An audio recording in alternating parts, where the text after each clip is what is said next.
Hi everyone and welcome to another episode of Founder Stories. We're shooting at Coalition Impact again this week. November has been a special month for us. We have 5 interviews lined up, out of which 3 are social entrepreneurs. Now, who is a social entrepreneur? With a little research from the net, a person who pursues an innovative idea with the potential to solve a community problem. This definition is by no means complete. So without any further ado, I'm going to dive right into the entrepreneurship icebreaker with our social founder. What does social entrepreneurship mean to you? Well, entrepreneurs are trying to solve problems, and to me, social entrepreneurs, are focusing their time and effort on solving, social problems such as, environment, education, poverty, for example, and using innovation and methodologies that are not normal or common in the social enterprise to solve these problems. So tell us about your venture in 2 sentences. What is the problem you are trying to solve with this venture? So in Chicago, the news and stories that you usually see in headlines are mostly negative and divisive. With Chicago Rises, our mission is to uplift Chicagoans by sharing positive resources, positive news and stories, to inspire people to take initiative. And we want to create a platform that provides this opportunity and connect people in communities to do this. If you weren't building your startup, what would you be doing right now? If I wasn't doing Chicago Rises, I would definitely be spending more time leveraging my background and experience to help nonprofits use technology and think a little more strategically to heighten their impact.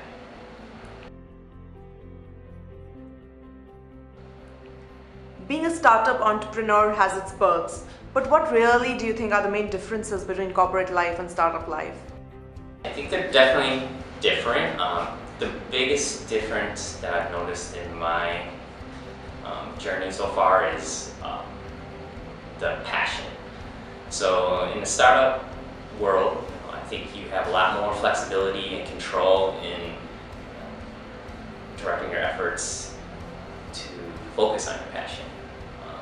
And it's not saying that in the corporate world people don't have passion. They definitely do, but I feel that in the startup world, it's a brand new concept where you can take your passion and run with it. You kind of control when and how you do things, and that's really liberating.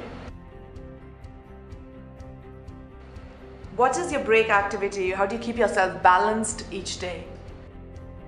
So if the weather's nice out and it's not freezing, I really enjoy going for a jog or a walk to grab some lunch or just to get outside and to and the main purpose is to just be able to clear my mind and allow me to think without having all the electronic distractions.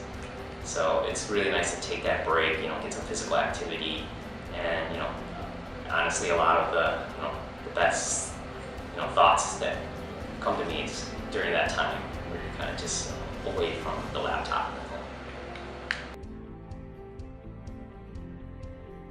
phone. So Andrew, in the entrepreneurship icebreaker, we heard from you what Chicago Rises is about. It's a platform, a social platform where people can come and see what civic resources are available and maybe something beyond that. So can you explain to us what is it and what's the inspiration behind it? Chicago Rises, yeah.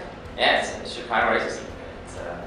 Our mission is pretty simple. It's like we want to uplift Chicagoans by sharing positive stories, organizations and resources to inspire them to take action and initiative. And the inspiration behind it actually started with me being on a CTA bus and and saw this broken street sign laying on the ground. It was a safety hazard, and definitely an eyesore. And a lot of questions started entering my mind, like how does this get fixed? And how long does it take to get fixed? And does someone from the city need to see it before something they take action to address the issue? So I did a little research and found some resources online and actually a website where you can actually enter a ticket to fix the sign, and which is what I did. And more questions started popping into my head where it's like how many people actually know about resources like this, or how can we get this into to the communities and more people to be aware of things like this, and what else can be valuable information can be hidden or just not easily accessible. So that's where Chicago Rise is born, and that's kind of like our mission to bring that to light. Sure. So and a lot of people who see this video maybe want to be involved with it or help out while holding regular corporate jobs. Or a person like me, how can we help? Is there something we can come and do on the platform? Yes, absolutely. And there's a couple ways anyone can help. One, just read our great stories and videos created by our volunteer staff, and from there do something with that information. Take the initiative to make a difference. And at the end of each of our pieces, we have a call to action where there's information about the cause or organization, events that you can participate in or volunteer or something along those lines. So from there it's just up to that person, individual, to challenge themselves to take that on and make a difference. So what's the platform called? Like, what is such an online? Is it ChicagoRises.org. ChicagoRises.org, okay. So what is one practical advice that you can give to other entrepreneurs who are starting their journey, other social entrepreneurs, in terms of maybe registration, maybe time management, anything else, anything?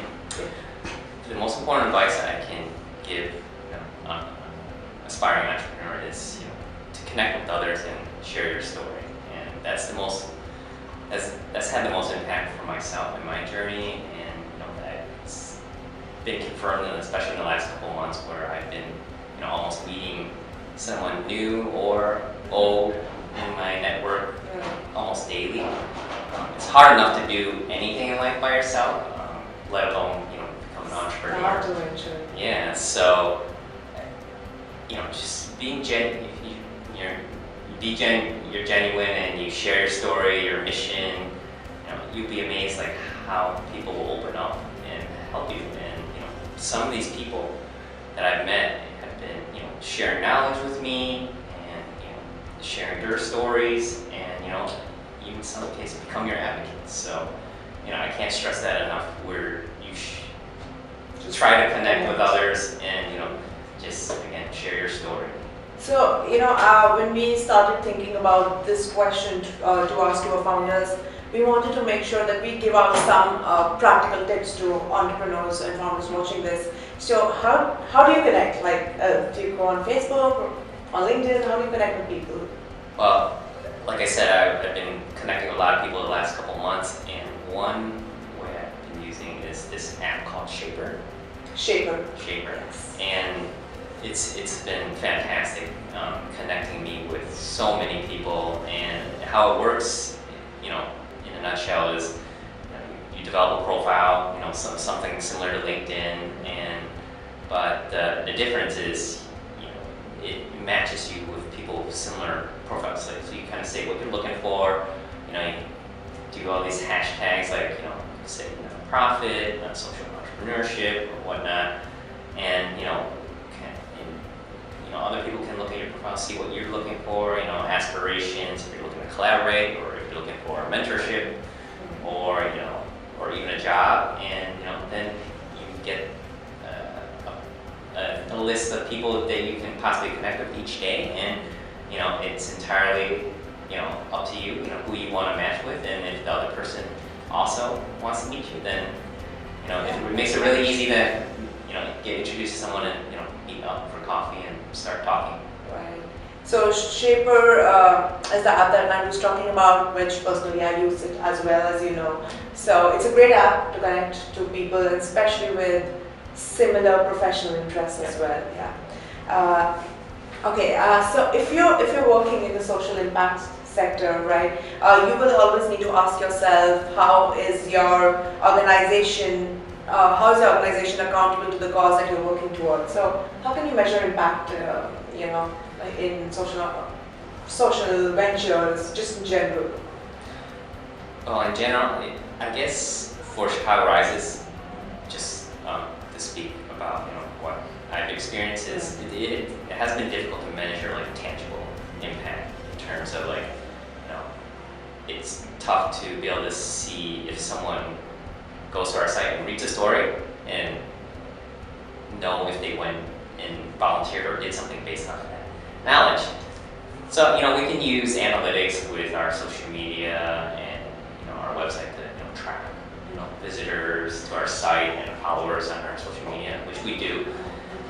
But right now, the way we measure impact, honestly, is just through direct feedback from people. So we know we're making a difference because whether a person reads an article and expresses their gratitude to us, or we touch somebody in a positive way and they thank us for it, that's when we know we're making an impact, and that fuels our mission to keep going and to keep connecting and sharing these stories. And so right now, that's the best way we can measure that. And if we can have impact on one person, taking the initiative from what we've shared to make someone's life better, it's well worth that. Right.